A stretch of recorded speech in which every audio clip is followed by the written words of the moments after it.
Okay, ano na, good evening to all Philippines, followers, viewers, friends, good evening. So, nanggaling pa ako sa trabaho, relax-relax muna. Siyempre, wala pang nagluluto, pakain muna tayo ng pang-resistencia, sustansya ng prutas ng sabang saging. Kain muna tayo. Habang naghihintay, kain tayo, mga followers, mga viewers. Ito, huwag niyo kalikati dito ng maraming calcium. Sabi ni Ma'am Tugadi, isang nurse dito. Hilaw po, ha? Hilaw. Maraming sustansya to. Mm. Mm. At saka, ang sabang saging, isang piraso, ay maraming sustansya, vitamina. Lalo na sa mga may nakaramdaman tayo. Ubusan natin pagka ito. Isang saging lang, isang saba. Sarap. Habang naluluto pa si partner, lahat no, babae, lalaki, lahat. Kuminsan po ay nakaramdam tayo ng pagod. Ano yung pagod? Kapag nakita mo picture to yan, kuminsan ay marami tayong pagod, no? Napagod sa ating katawan. Kuminsan sa maraming pagod sa larawan nito, makikita mo yung pagod dito, babae. At nangangalay pong ulo mo. Simple po kapag ikaw nakadapa, halimbawa, kapag ganito, dito lang po yung hawakan, dito. Hawakan lang po dito banda, habang nakaupo ka po, ito tawag reflex massage therapy technique, yan, ganyan-ganyan mo, parang yan, ginaganyan-ganyan mo lang po yun. Makaramdam ka po ito yung medyo sakit ito papunta sa ulo, ganyan. Tapos kabila naman, ilan sikas, ganito naman yun, dito sa baga yan. Yan. Sarap, ito tawag ng mga basic technique na kahit nakaupo ka lang dito, nakarelax ka, nagpanood ka ng TV, ganyan. Yan, ganyan, ganyan.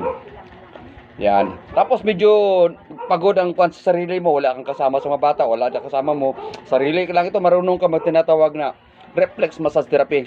Kukuha ka ng tinatawag na oil, sakit yung ulo mo, hindi ka makatulog o nahilo ka. Ito ituturo ko po sa mga viewers, followers, friends. Ito mga technique. Dito po ito tinatawag nga alternative medicines. Traditional ito po. Yan.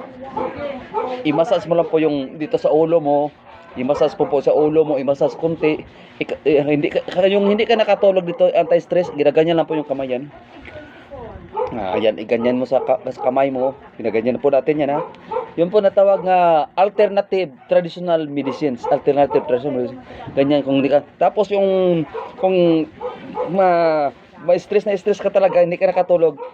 Yun tinatawag nga hair massage therapy. Yan.